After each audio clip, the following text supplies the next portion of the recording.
Good morning, guys. Real quick, for those of you who live up in the Worcester area, you need your car, truck, Mini Cooper worked on, go to Greasy's Garage. Pete and the gang can fix anything you got, and he always carries Bear's products. And for those of you who'd like to learn more about Bear's products, call David at 615-854-3057, and he'll answer all your questions about hair products, car products, you name it. He'll explain how you can get between 4 and 5.5 miles per gallon better. And then if you want a cool t-shirt, sweatshirt, go to libtartees.com or Mega Blanket. Let's go ahead and dig into the news. So Navy SEAL, this is from the Marshall Report. Navy SEALs rescue over 1,000 trafficked children and dead bodies out of shipping containers in the Suez Canal. And yeah, we've been hearing a lot about this, a lot. And as one of the viewers who actually did this sort of thing for a living, he said, well, the easiest thing for him to have done right away, he said, because sometimes they'd have the same problems, is just to start taking those containers off the ship. But that's not what they wanted. The owners of that ship did not want it to be found out what was in those containers. And so, but they got found out anyway. They knew. It says sources say that as of this writing, children were still being rescued and bodies discovered in Evergreen's 18,000 plus containers. The containers were on an Evergreen Corporation ship that blocked the canal from Tuesday 23rd March to Monday 29th March, causing billions in lost revenue to shipping companies internationally. The SEALs also found weapons of mass destruction on the 6-story high vessel, which were believed destined to start a war in the Middle East. Finally, by Tuesday, the Evergreen cargo ship was loosened and taken to Bitter Lake in Egypt by order of the Egyptian president. The containers were taken off the ship and searched by U.S. Navy SEALs. Many other ships that were blocked in the Suez Canal last week were also discovered to be carrying weapons believed to be used to start a war in the Middle East. Why? The weapons were going to be given to the Muslims by the Israel Mossad.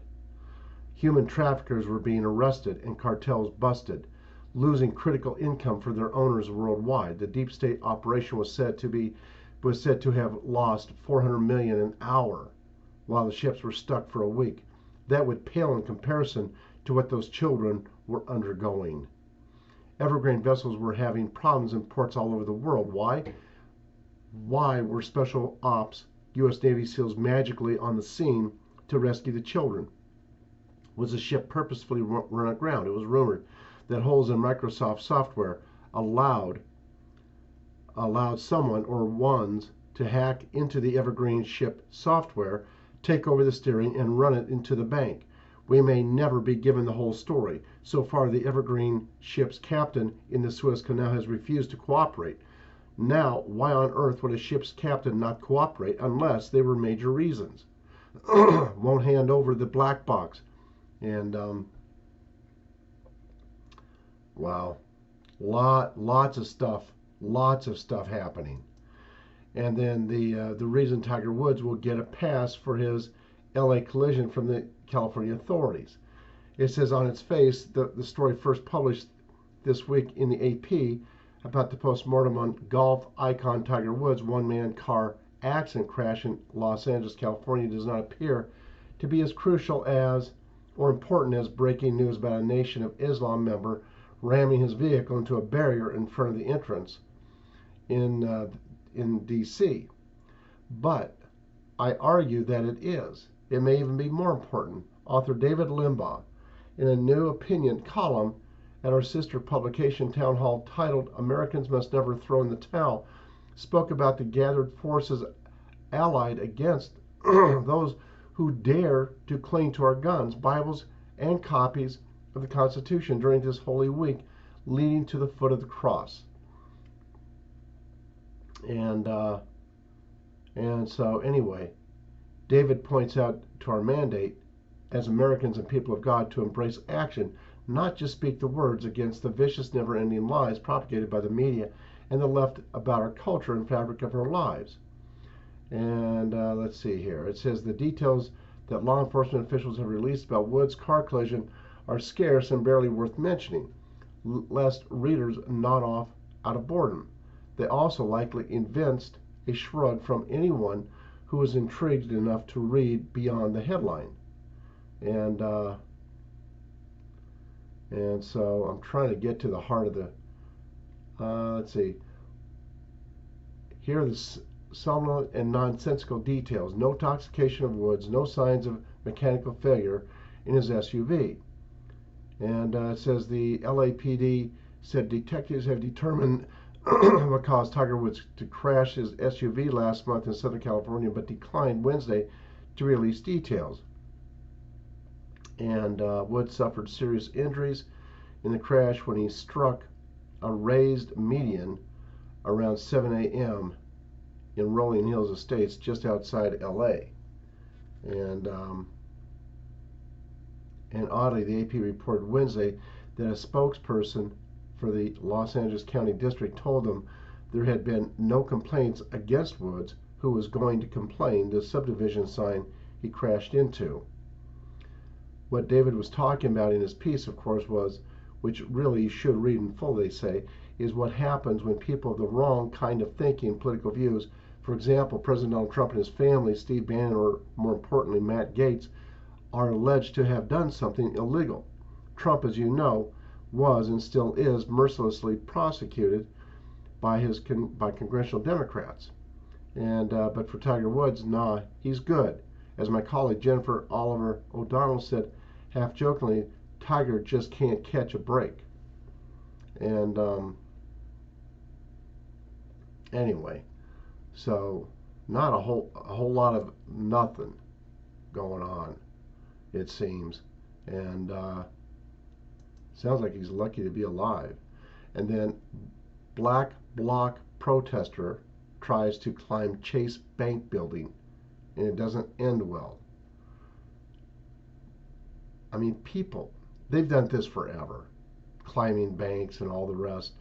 It says, we saw part of the actions against the pipeline earlier this month in Portland, where Antifa and other radical leftists stormed the banks, including Chase, where a security guard had to pull a gun on them to protect himself and try to keep them out. Multiple people arrested, including a man who was arrested later the same night for allegedly attacking the federal courthouse, smashing in a window and a scooter. And so they've targeted several banks, including Chase, because they blame them for funding aspects of the pipeline. So apparently that's what this guy was doing. And but when one of the protesters dressed in black bloc tried to climb up the side of the building on Madison Avenue, he chose poorly. It did not end well.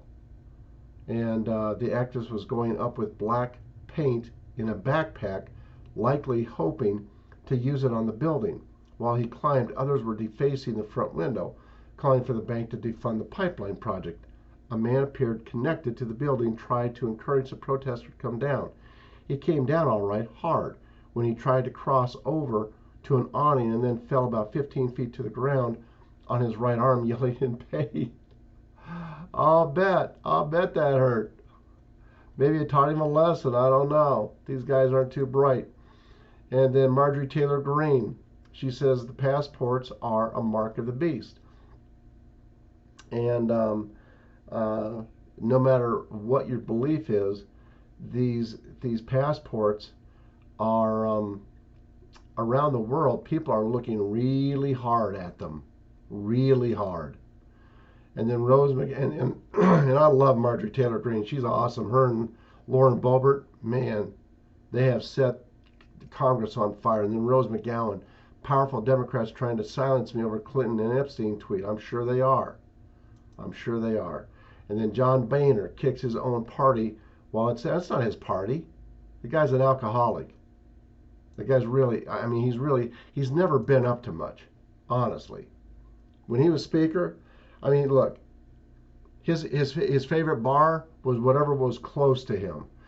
Major League Baseball moves All-Star Game out of Atlanta over election integrity law. They're going to rue the day they ever went to the left. And then Governor Pritzker commutes sentence of double murder. And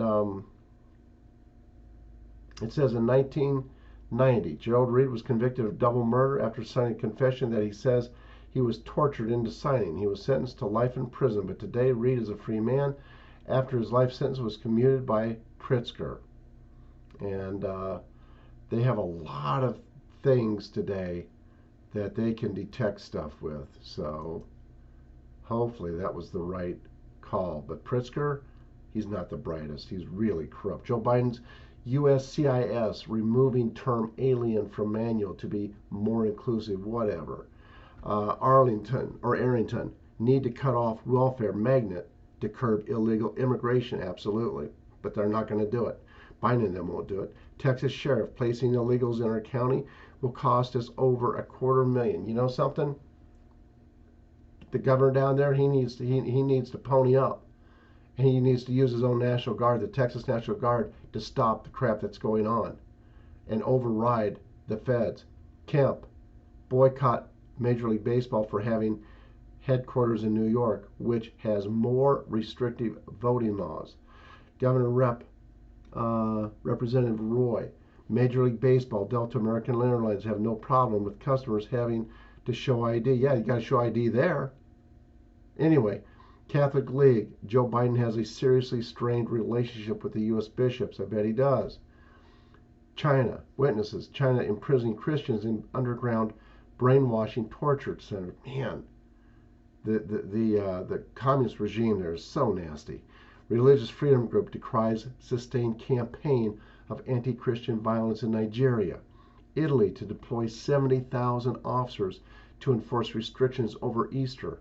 Teachers Union donated thousands to charity, which doxed Muhammad images of teacher. Woke Cambridge professor compares black race report author to Goebbels. Authors of UK government report which denied institutional racism defend themselves. Swedish Green Party, white women must move for foreigners to take power. Labor's Lammy lists boxing legend Joe Frazier alongside Judas Iscariot and the KKK. You know, it's when you read the news and you look at some of this stuff and it really think about it, you just shake your head. Oh my goodness. Anyway, that's all for now. God bless you. Have a good day, and I'll talk to you soon. And thank you so much for supporting the channel. Bye-bye now.